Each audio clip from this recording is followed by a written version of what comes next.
80 रुपए का बिल मत बनवाओ। तो मंत्री कह रहा मालिक कौन, तू कि मैं?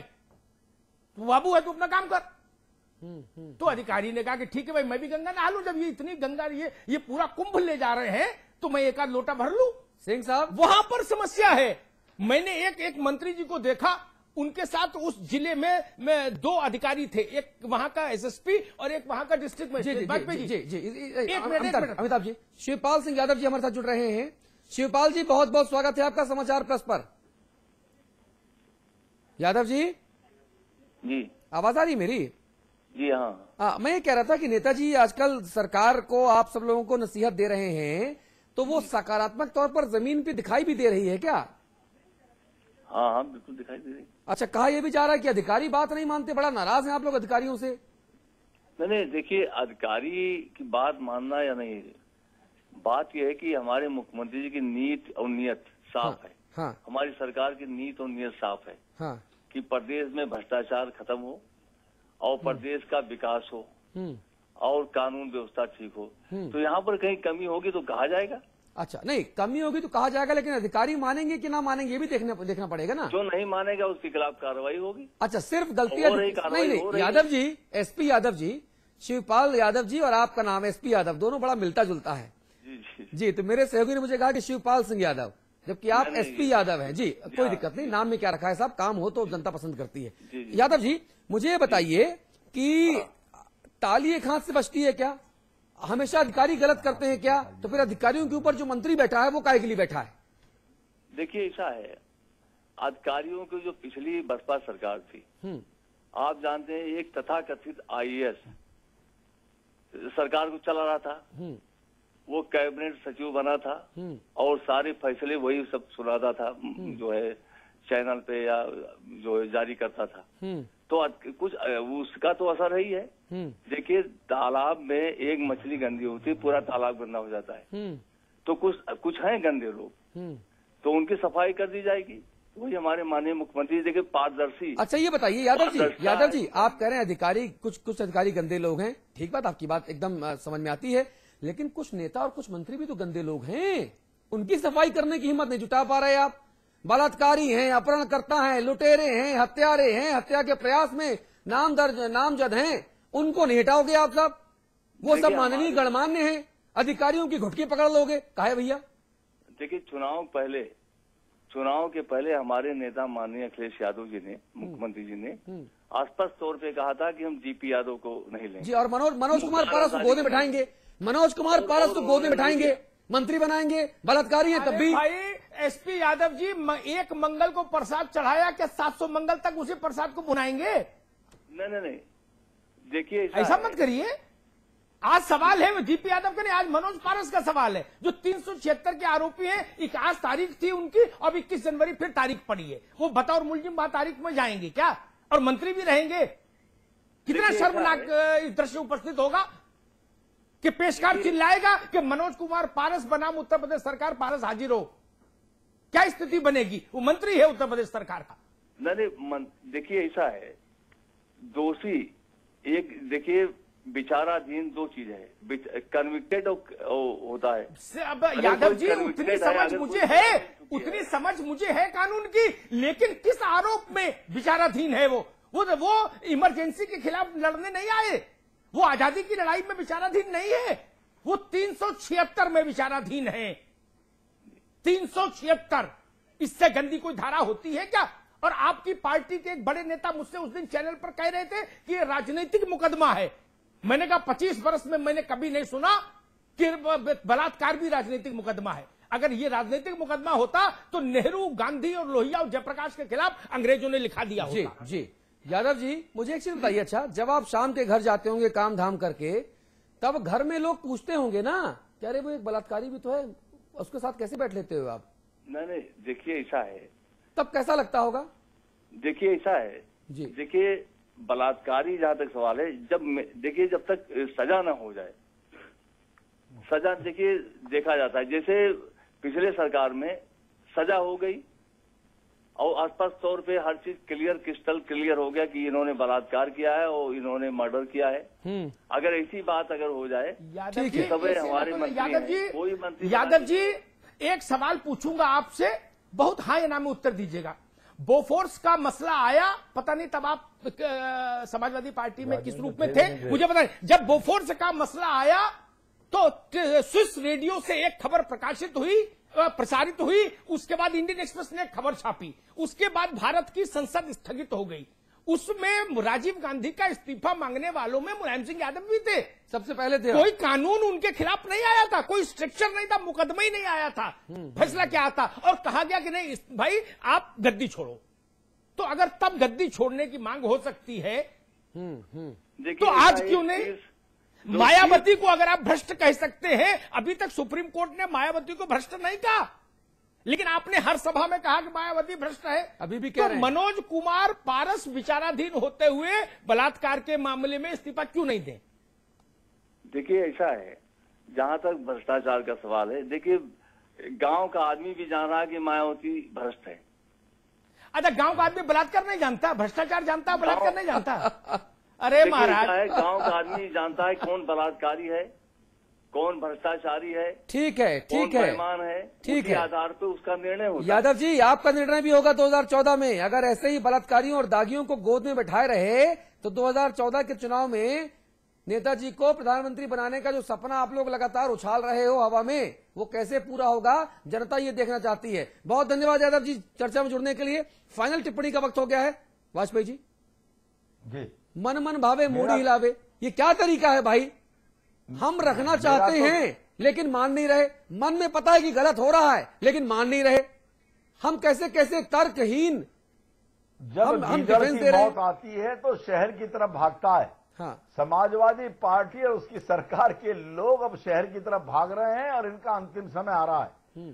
मनोज पारस जी ने तो आज बिजनौर में एक गैर संवैधानिक काम किया है। ऋषिकेश से 19 जिला पंचायत के सदस्यों को उठाकर लाकर कहीं अपहरण करके रख रखा। उनके विरुद्ध तमाम तहरीर मिली है। बिजनौर की कलेक्ट्रेट को 1000 से ऊपर लोगों ने शाम से घेर रखा है 4 बजे से, और वो अनिश्चितकालीन धरना वहां लग गया है। मनोज पारस जी उसमें उनको अपहरणकर्ताओं में हैं जी। क्या उम्मीद करें सरकार से? जी, बहुत महत्वपूर्ण बात कह रहे हैं सिंह साहब। ताली एक हाथ से नहीं बजती, ये तो मैं मानता हूं।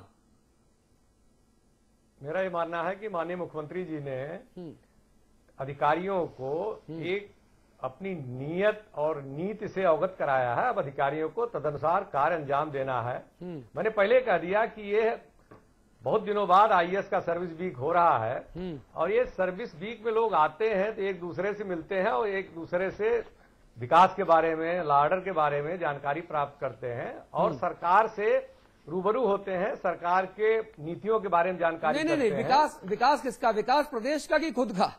क्योंकि उत्तर प्रदेश जी का, वही मैं कह रहा हूँ, सरकार के मंत्रियों का विकास नहीं, मंत्रियों का विकास होगा तो भाई, अरे भाई मतलब पंजीरी बटेगी तो अकेले मंत्री नहीं खाएंगे ना, अधिकारी को भी मिलेगी।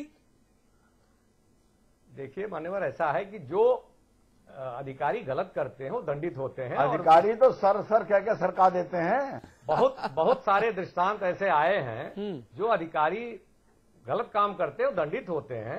तो अधिकारियों को तो एक अनुशासन है, मर्यादा है, उसमें रहना चाहिए। अच्छा, उनको चाहे गलत काम करने के लिए कोई भी उनको प्रलोभन दे, नहीं करना चाहिए। ठीक बात है।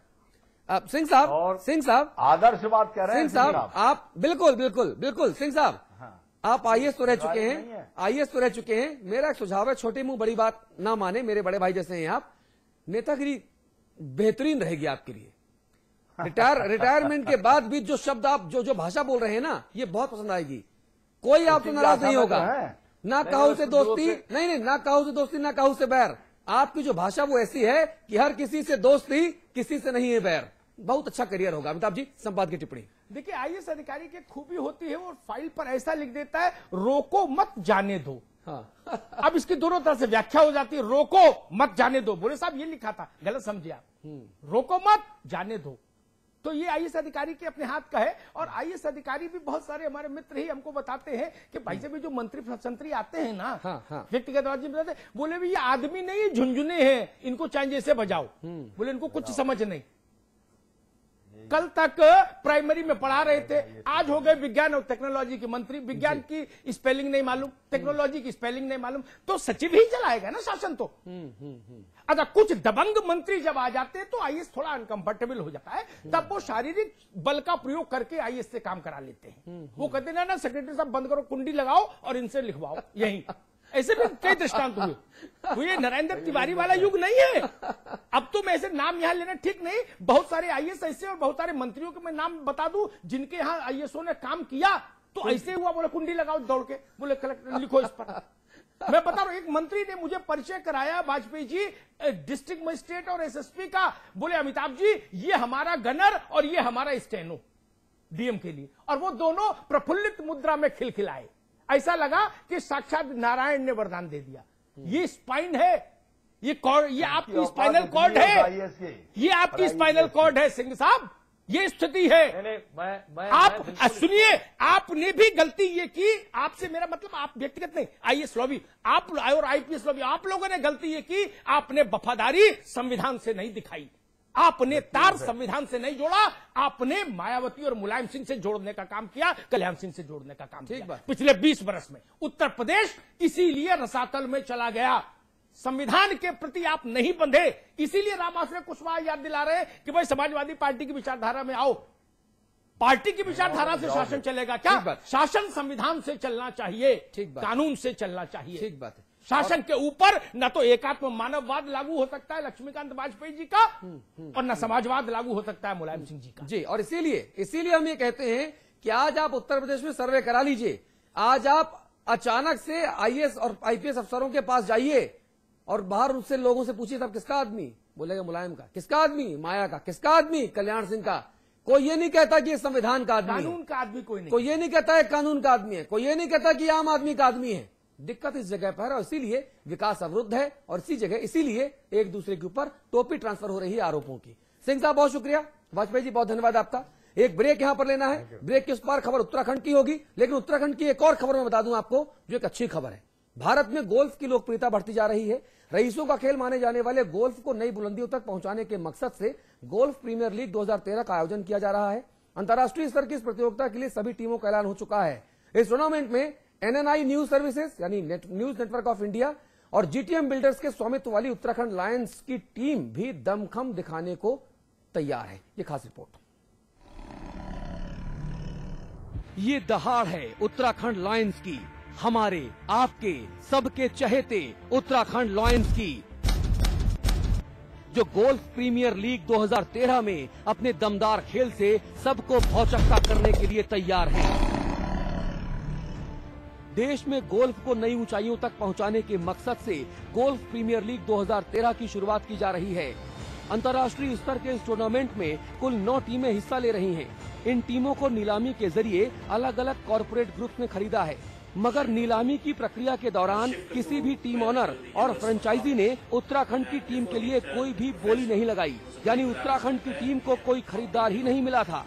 मगर जैसे ही ये शर्मनाक खबर news network of India NNI के सीईओ उमेश कुमार को मिली, उन्होंने उत्तराखंड के मान को खंडित न होने देने का फैसला किया। उन्होंने आनन फानन में प्रदेश की प्रतिष्ठा के लिए प्रयास किए और उत्तराखंड लायंस की टीम को खरीद लिया। न्यूज नेटवर्क ऑफ इंडिया ने सूबे की प्रतिष्ठित real estate company GTM builders के साथ मिलकर प्रदेश में गोल्फ को बेहतर विकल्प के रूप में डेवलप करने का प्रण भी लिया। किसी ने भी उसको उस टीम को खरीदने के लिए इच्छा नहीं जताई। जब इस बात का पता चला, ये ऐसा मौका था जब उत्तराखंड को अंतर्राष्ट्रीय स्तर पर एक नाम दिलाने की कोशिश की जा सकती थी। इस कोशिश का फायदा उठाया, उत्तराखंड टीम की बिड की। आज ऑक्शन है, अब देखते हैं कि कौन कौन से खिलाड़ी उत्तराखंड को मिलते हैं। जीटीएम और एनएनआई की पहली कोशिश कामयाब, उत्तराखंड को अंतर्राष्ट्रीय स्तर पर पहुंचाने की जो कोशिश हम कर रहे हैं, जो जहां लेके जा रहे हैं, ये आगे भी कामयाब होगी। पूरी उम्मीद है। आज ऑप्शन है, कई सारे प्लेयर्स आएंगे, उसमें हम किन प्लेयर्स को ले पाते हैं, उन सब प्लेयर्स हमारे साथ खेलेंगे। पुणे स्थित सहारा इंडिया एमबी वैली में होने वाली गोल्फ प्रीमियर लीग 2013 में जिन कुल 9 टीमों में खिताबी टक्कर होनी है वो इस तरह से हैं। The Uttarakhand lions, the Gujarat underdogs, the Karnataka warriors, the Maharashtra 59ers, the Shubhkamna UP eagles, the Tamil Nadu police, the Vitelsi Punjab lancers, the Colombo sixers और द डेली डर्ट्स। इन 9 टीमों में दुनिया के 4 बेहतरीन गोल्फर्स हिस्सा लेंगे